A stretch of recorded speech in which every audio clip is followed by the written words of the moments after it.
Hey guys, Metal Viking 82 here, back with a new Viking Orations.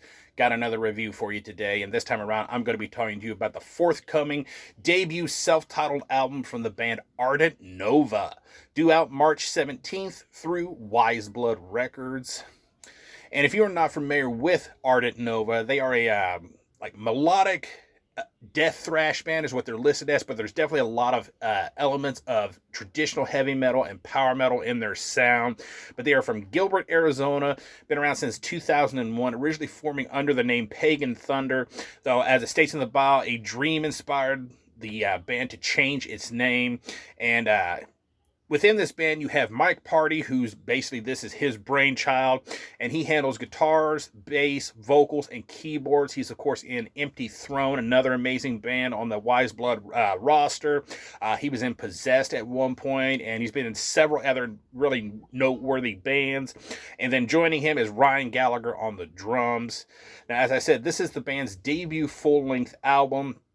It is 9 tracks and just a little under 36 minutes in length, or at least the promo that I got is. I noticed on Bandcamp they only list 8 tracks, so I wonder if the ninth track is just a CD-only bonus track. But regardless, prior to this promo arriving, I knew nothing of this band, but as soon as I saw the cover art and I was told that it was Viking themed and it was for fans of Night, Amon Amarth, and Viking era Bathory, I knew this was going to be right up my alley. I just was not prepared for just how damn good this album truly is, in my opinion. Starting things off is this really kind of bombastic and symphonic sounding intro with really great use of the keyboards, I have to say, and it really brings to mind a lot of those epic power metal bands that are throughout the scene currently. But they are not the main focus here, though. The guitar work on here, oh my god, that guitar work is just absolutely fantastic in my opinion. It's fast and thrashy, yet melodic at the same time with these mid-paced galloping riffs. And I love the twin harmonic riffing that you find throughout this album. Good example, track number 2, the first track proper, Rise from the Ashes. During the opening, there's some nice twin harmonic riffing going on, as well as at the 1:30 mark into the song.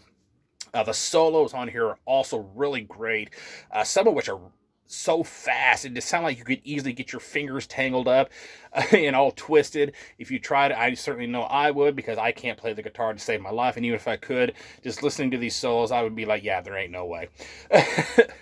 Then when you get into track number 3, Pagan Thunder, I love that riff at about the 206 mark with that dun dun dun dun bass riff underneath of it, and just the kick drum kind of counting off a little bit of a beat before it's back to full speed ahead at 216 after a nice little drum roll. And then that same riff actually appears again at the 230 mark with the bass just rumbling away underneath of it with some nice double bass going on. And then that all leads to a really nice guitar solo at the 243 mark. Then when you get into track number 7, In Darkest Ages, about 228 into the song, there's this really badass guitar solo that it morphs into a really killer sounding twin harmonic solo at the 255 mark, and then eventually everything settles back into a nice groovy riff and drum beat. Really love that solo, really love that transition. The bass on here is nice and thick toned. It's easily heard, though it's not super high up in the mix, but it does have its moments when it does get to shine through just a little bit more. A good example of that is track number 5, Sound the Horns. I mean, throughout the album you can hear the bass really easily, but in that track in particular, and a few other moments throughout the album, it really kind of comes through just a little bit more and really gets a moment to shine. I thought the drum production on here was really solid, with a great snap to the snare, lots of nice patterns, rolls, and fills, and just some really powerful sounding double bass. And I love those galloping rhythms that he does at times. Really good drumming on here. Now, vocally, Mike's vocals aren't so much of a growl in the traditional sense here, but more of kind of like a gruff yet intelligible death metal style of vocal. They're not, your typical melodic death metal delivery. They're not your typical, death growl. They're just kind of that really gruff, death metalish sounding vocal style. And you even get some gang shouts at times in this album. A good example, track number 3, Pagan Thunder. At about the 308 mark, there's a nice, kind of kind of moment, like something you could definitely see if they play live, getting the crowd interacted at that particular moment. Loved that.